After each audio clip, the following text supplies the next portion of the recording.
Alors bonjour à tous.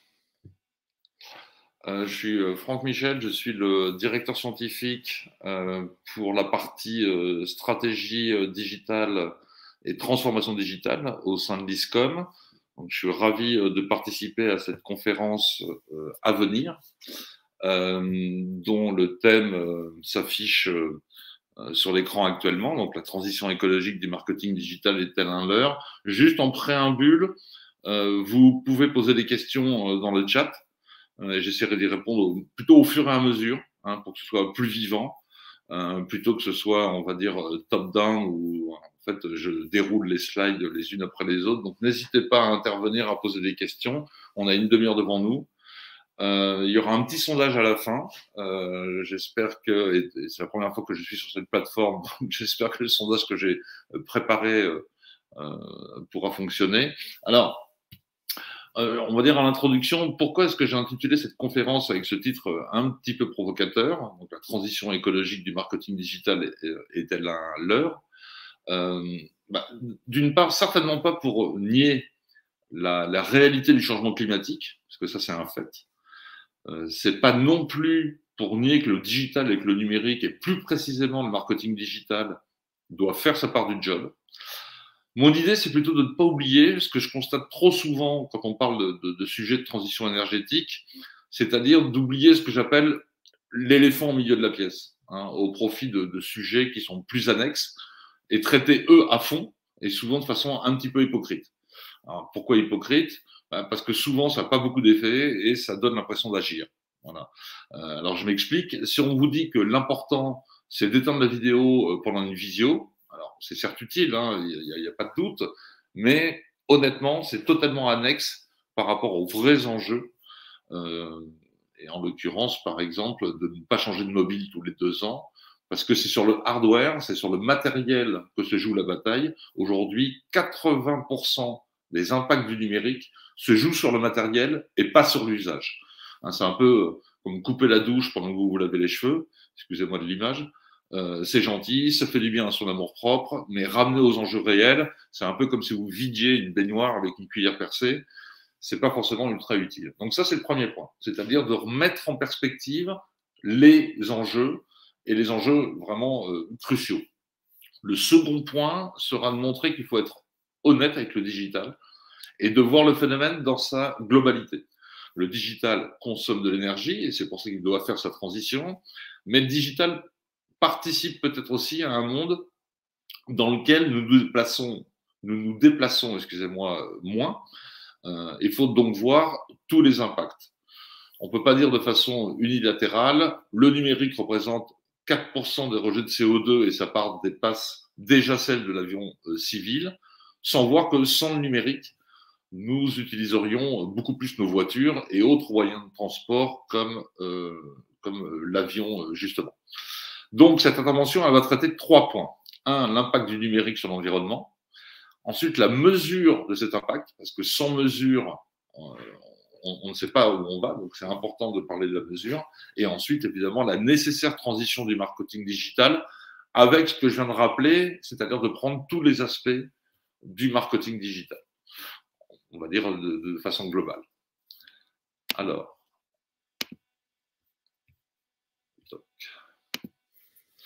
donc comprendre les grands enjeux du marketing digital à l'heure de la transition écologique, c'est d'abord comprendre les principaux impacts. Alors, c'est peut-être des chiffres que vous connaissez déjà. On va rapidement les repasser. Aujourd'hui, l'empreinte mondiale du numérique, c'est grosso modo 4%, hein, 3,7% en 2018, donc on imagine qu'aujourd'hui, c'est un peu plus de 4% des émissions de CO2 ou des gaz à effet de serre. Ça correspond à 2-3 fois l'empreinte de la France. On a des chiffres à la fin sur les gaz à effet de serre par pays. Grosso modo, les gaz à effet de serre de l'Inde, et effectivement, c'est supérieur, donc c'est quand même un point qui est important à souligner, à l'aviation civile que souvent on pointe du doigt. Le numérique est donc clairement émetteur de gaz à effet de serre. Donc ça, c'est le fait. Alors, pourquoi le sujet, effectivement, il est plus important que juste 4%? D'abord parce que la croissance est extrêmement importante. On estime que d'ici 2025, ça va doubler et que donc on sera à 8% des émissions de gaz à effet de serre. Et surtout, c'est que la transformation numérique, et Dieu sait que c'est un sujet que je connais un petit peu, puisque en parallèle de mes fonctions à l'ISCOM, j'ai un organisme de formation qui est dans le domaine du marketing digital, et on s'aperçoit que dans un certain nombre de domaines, par exemple l'automobile, le bâtiment, l'agriculture ou d'autres, la transformation numérique est structurante. C'est-à-dire qu'on n'imagine plus aujourd'hui, c'est peut-être une question d'ailleurs à se reposer, on n'imagine plus aujourd'hui de véhicules sans ordinateur embarqué, par exemple. Donc c'est du numérique. Et c'est vrai aujourd'hui aussi dans les activités agricoles, c'est vrai dans le bâtiment avec la domotique. Voilà, donc c'est-à-dire que si on continue sur cette pente-là, forcément le numérique, et en particulier avec ce que j'ai rappelé tout à l'heure, à savoir que 80% de l'enjeu du numérique est plutôt sur les matériaux plutôt que sur l'usage.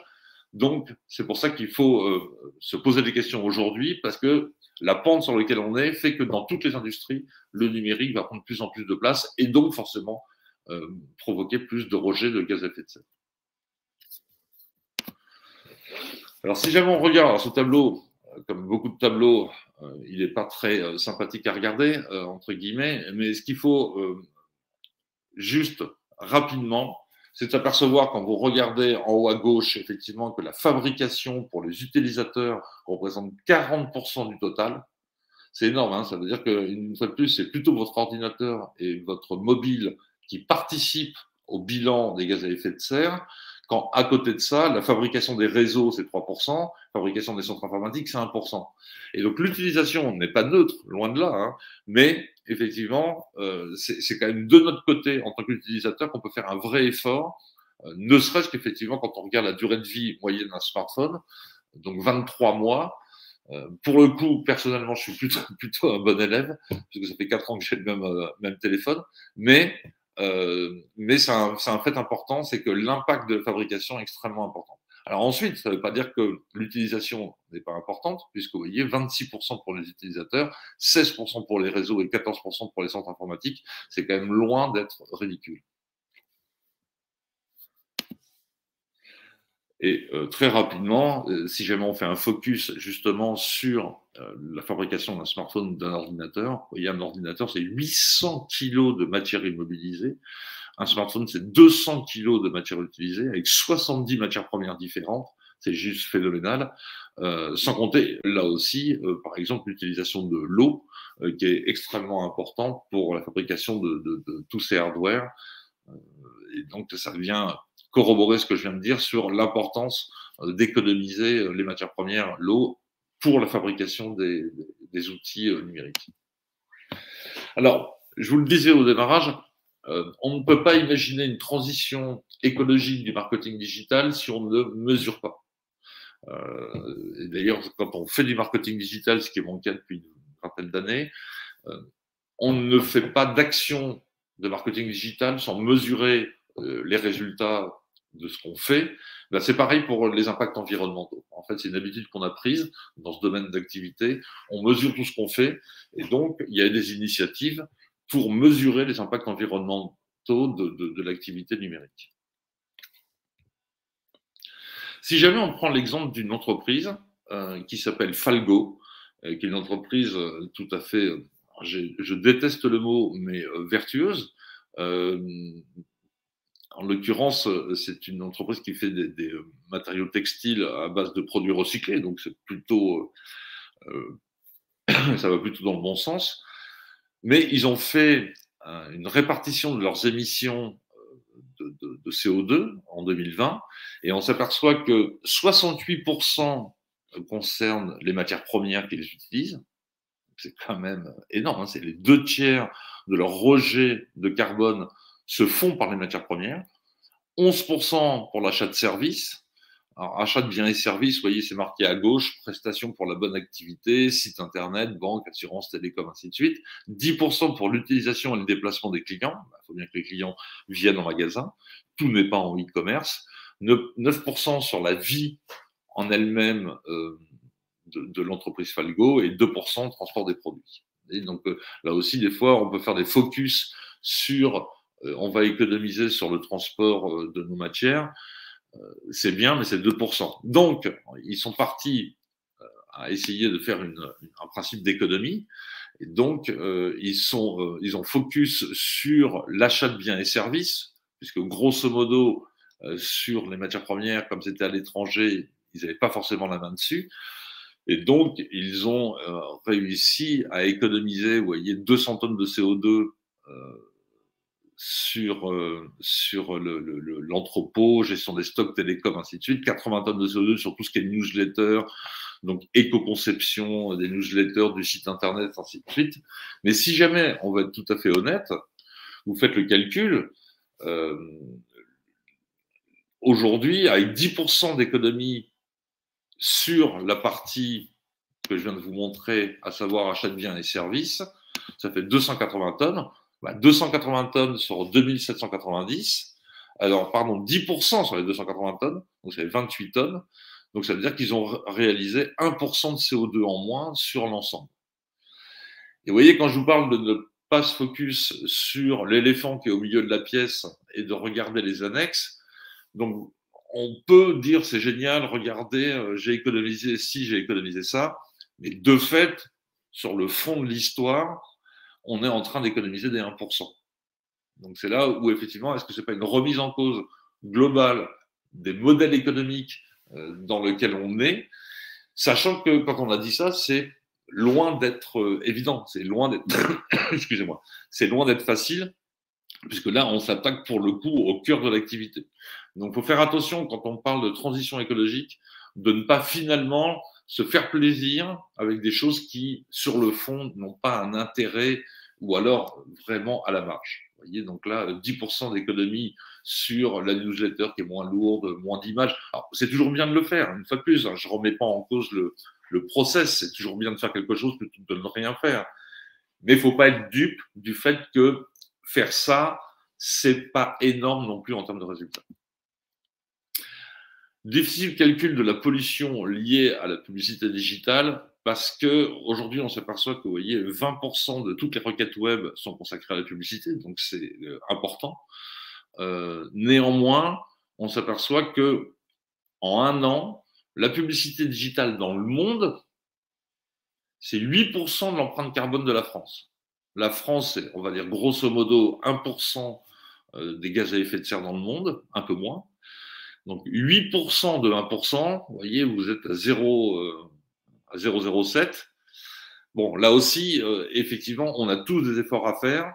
Maintenant, ne nous trompons pas de combat.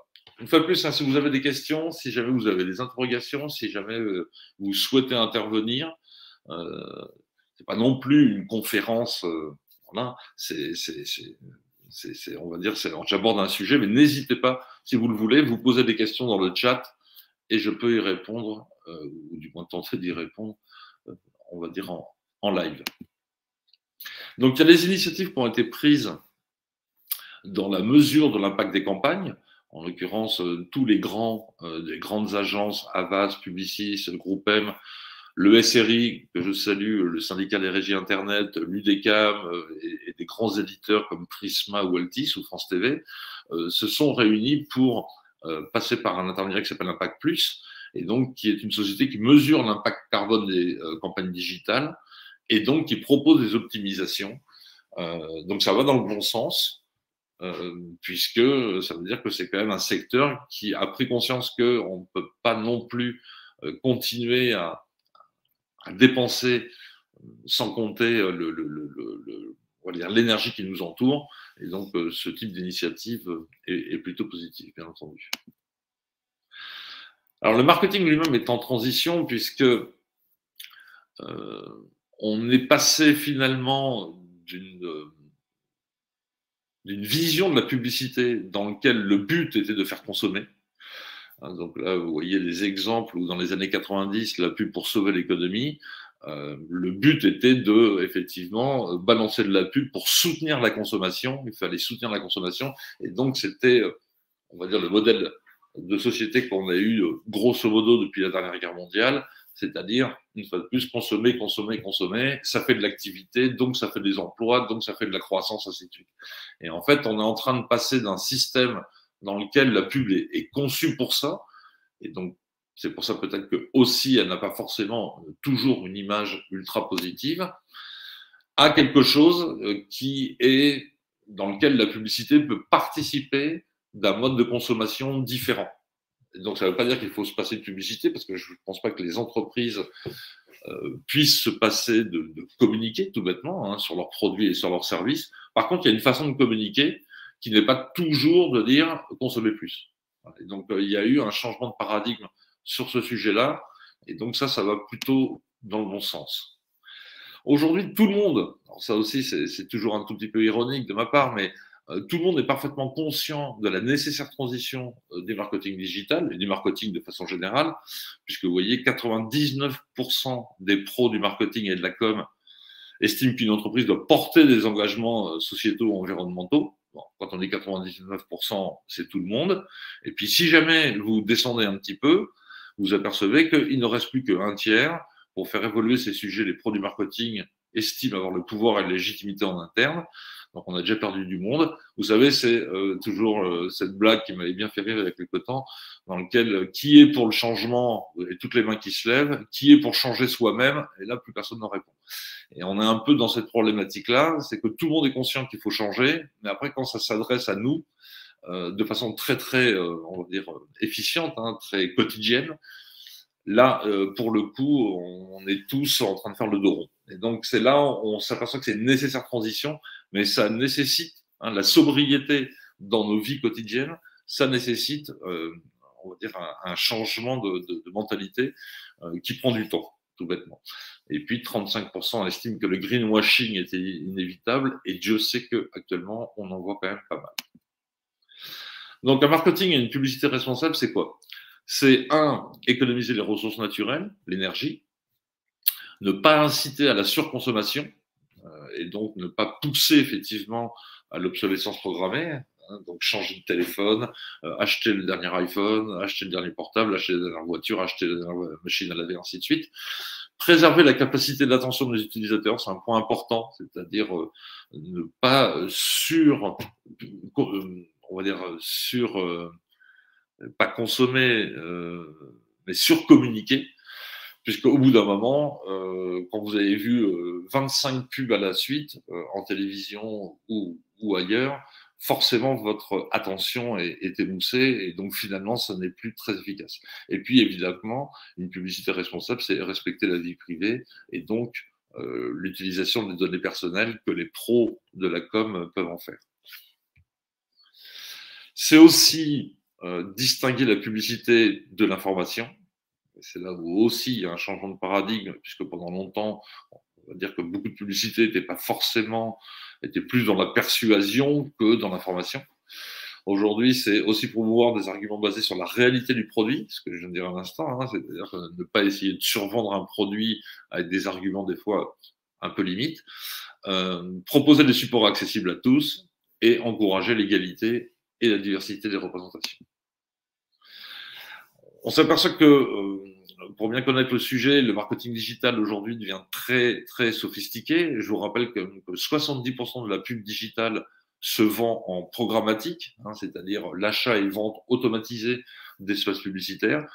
Et on s'aperçoit de quoi? C'est effectivement un empilement technologique. C'est-à-dire que vous avez des dizaines de technos qui sont les unes au-dessus des autres pour analyser, pour remettre de la data, pour envoyer du bidding, pour être capable de comprendre qui achète quoi à quel moment. Bon, voilà. Et en fait, finalement, ça fait énormément d'appels à des serveurs. Et donc, évidemment, plus vous avez des appels à des serveurs et plus c'est consommateur d'énergie. Il n'y a pas besoin d'avoir fait maths pour le saisir.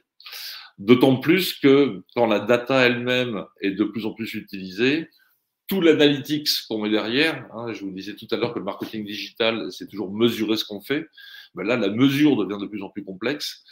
Et on peut se poser la question de l'efficacité. Il y a des fois où on a l'impression, et je l'ai vu dans un certain nombre de grandes entreprises, que ça coupe souvent les cheveux en quatre pour un résultat final qui n'est pas forcément d'une efficacité dingue. En attendant, ça a fait quand même beaucoup beaucoup d'appels serveurs, beaucoup d'utilisations pas forcément efficientes. Et donc, vous voyez, c'est ce que je vous disais juste avant, trop de data tue la data.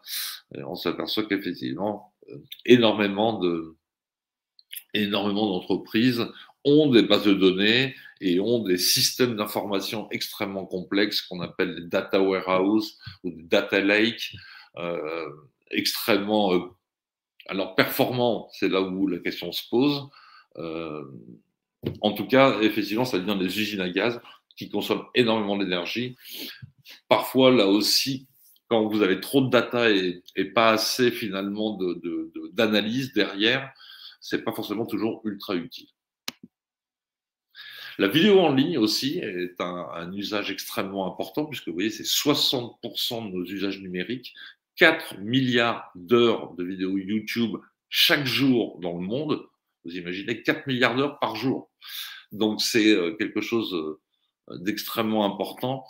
Et donc, j'imagine que on ne serait pas tous, enfin, on est tous concernés par le sujet, que ce soit sur les réseaux sociaux ou ailleurs. Il y a quand même très régulièrement des vidéos qui ne sont pas d'une utilité folle en termes d'usage tout bêtement, quoi. Il y a aussi, donc, ce dont je vous parlais tout à l'heure, donc l'infobésité ou la crise de l'attention. Regardez le petit cartouche qu'il y a juste à droite. Le nombre de contenus publiés augmente plus vite que le temps de lecture disponible. Ça fait rêver quand même. Hein, c'est-à-dire que, sans se poser de questions, c'est comme un système un peu fou, sur lequel on a poussé d'ailleurs. Alors je vois qu'il y a une question, je vais essayer de la répondre en direct live. Est-ce que la suppression des données au fur et à mesure est un enjeu? Oui. Alors, je ne sais pas si jamais il y a marqué démarrer la réponse. Gueltaz, est-ce que je fais démarrer la réponse en direct ou...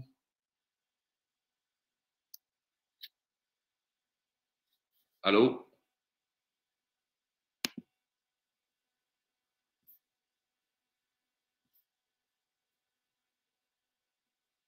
Comme ça, tout le monde aura la réponse. D'accord. Donc là, par exemple, tout le monde m'entend, là, c'est bon? C'est bon.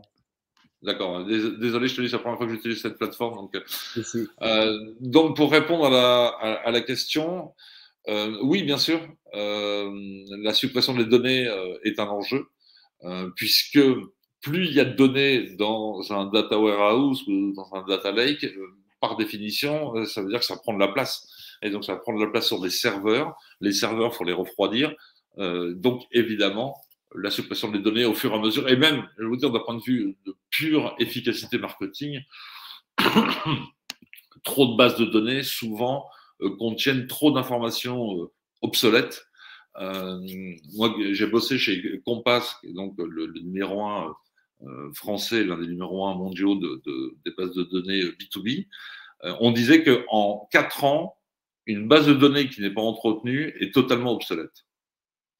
Donc, et je pense qu'il y a beaucoup d'entreprises qui ont des bases de données qui ne sont pas remises à jour très régulièrement. Donc oui, évidemment, la suppression des données au fur et à mesure est est un point extrêmement important. Donc la crise de l'attention, on a formé des étudiants qui sont ensuite devenus des pros à il faut tous les jours publier du contenu, ce qu'on appelle le snacking content, hein, ce qui est marqué à gauche. Toujours, il faut, entre guillemets, il faut nourrir la bête. Voilà. Si jamais vous ne communiquez pas tous les jours, on va vous oublier. Donc, il faut absolument que vous communiquiez tous les jours ou extrêmement régulièrement. Parfois, en dépit de tout bon sens. C'est-à-dire que des fois, il faut quand même se poser la question de ce qu'on a à dire.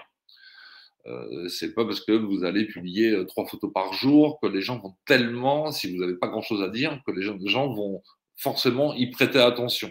Et c'est ça la vraie réflexion aujourd'hui. C'est pas non plus de passer à une publication tous les 2 mois, mais c'est de faire quand même un équilibre entre la qualité des contenus que vous publiez et le résultat que vous en attendez.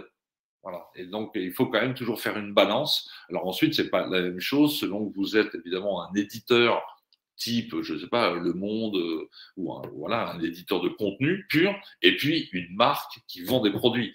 Vous êtes Cdiscount ou vous êtes Nike, forcément, vous n'avez pas les mêmes problématiques qu'un éditeur pur qui vit la publication de ses contenus. Mais en tout cas, la crise de l'attention, c'est une vraie donnée importante, même dans le cadre de la transition écologique du marketing digital. Donc, à partir de là, oula, 18h27, je vais essayer d'aller un peu plus vite. On va essayer de compenser, faire des compensations carbone, donc ce qu'on appelle le marketing for good, d'essayer d'être, de récupérer entre guillemets les conneries qu'on fait. Effectivement, c'est marqué en bas, gare au good washing, parce qu'il faut quand même se poser des questions sur est-ce que c'est vraiment en allant planter des arbres à tel endroit qu'on récupère quelque part. Le mieux, ce serait de ne pas dépenser de carbone plutôt que d'avoir à planter des arbres pour récupérer le carbone qu'on a produit. Voilà, c'est un peu l'idée. Voilà, donc attention aux solutions simplistes de la compensation carbone, parce que très souvent, voilà, c'est indiqué, le prix du carbone est sous-évalué, des échelles de temps qui sont très différentes. Hein. Vous envoyez du carbone en 2019, si vous plantez les arbres en 2023, c'est quand même pas tout à fait la même chose. Et puis, quelque part, à grande échelle, si jamais chacun se dit je vais replanter 100 ou 200 arbres, on peut se poser la question de la capacité de chaque entreprise à le faire au niveau mondial, tout bêtement. Donc, l'idée, c'est plutôt d'aller vers la sobriété plutôt que vers la compensation. Donc, quels sont le levier du marketing digital activable aujourd'hui? Faire moins, faire mieux. Et ça fait très longtemps que personnellement, j'y pense et j'agis dans ce sensla, puisque c'est un sujet qu'on a, dans le cadre de ma société, abordé maintenant, ça fait déjà 4 ans. Alors, ça paraît pas énorme, 4 ans, mais dans le domaine de la transition écologique du marketing digital, il n'y avait pas grand-chose en 2018-2019. Donc, faire moins, faire mieux, la sobriété, c'est effectivement des vraies questions à se poser et qui peuvent, pour le coup, vraiment faire évoluer, on va dire, les business models des entreprises. Et ne pas oublier aussi tout ce que le numérique, ce que je vous disais en préambule, permet d'économiser. On s'aperçoit que le poids du numérique dans l'empreinte carbone de la France est relativement bas. Donc, et que le numérique permet de réduire un certain nombre de consommateurs. Ce qu'on fait actuellement. Si jamais aujourd'hui, il avait fallu que je fasse une conférence à Paris, que je me déplace et que tout le monde se déplace pour aller la voir, vous imaginez bien que d'un point de vue empreinte, c'est quand même pas la même chose que d'organiser une conférence en visio tel qu'on le fait. Or, très souvent, j'ai entendu des raisonnements dans lesquels, parce que c'est un peu l'habitude de l'époque, c'est catastrophique, tout ce qui se passe sur le numérique, mon Dieu, quelle horreur, genre il faut tout arrêter. La même personne qui vous dit ça, évidemment, vous le dit sur Facebook avec son smartphone. Voilà. Donc il y a un moment, évidemment, ça ne veut pas dire qu'il ne faut pas se poser des questions, il ne faut pas aller vers des bonnes solutions, mais il ne faut pas non plus jeter le bébé avec l'eau du bain et dire que tout ce qui se passe dans le numérique est mauvais, parce que on s'aperçoit que le numérique, et j'en suis quelque part la preuve vivante, hein, puisque je fais 90% de mes rendez-vous en télétravail, et donc ça me permet d'avoir réduit ma consommation d'essence à partir de ma voiture de façon extrêmement spectaculaire. Bon. Donc ce n'est qu'un exemple, hein, et je pense que beaucoup d'entre vous auront certainement des exemples dans le même genre. Donc on doit faire cette révolution du marketing digital. Il faut mesurer quels sont les endroits où il faut le faire, là où c'est vraiment utile, et puis il faut le faire tous en même temps, en essayant de prendre en compte quels sont les enjeux cruciaux. Voilà, merci. Est-ce que vous avez des questions ou des réactions peut-être par rapport à cette conférence sur la transition écologique du marketing digital est-elle un leurre?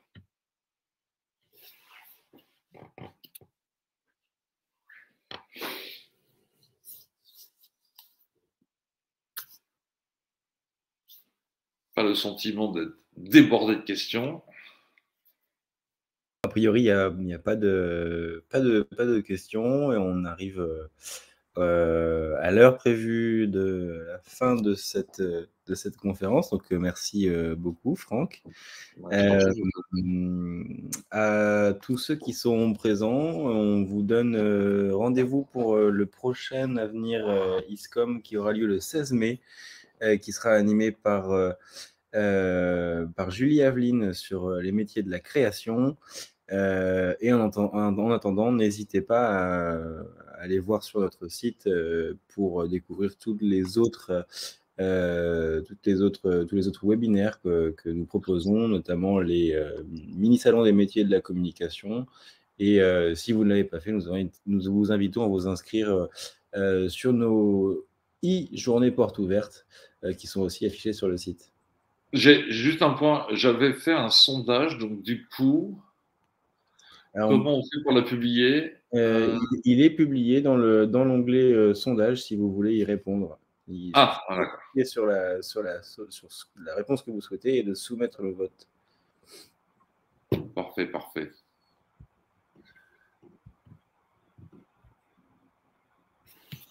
Alors, dans le chat, je vois qu'il y a... On ne le voit pas. Ah ben moi, je le vois là pour le... Ah, soumettre le vote, non, je dois faire? C'est ça. Ah non, mais ça, non, soumettre le vote, non, ça c'est si moi je vote. Non, normalement, il doit être visible là.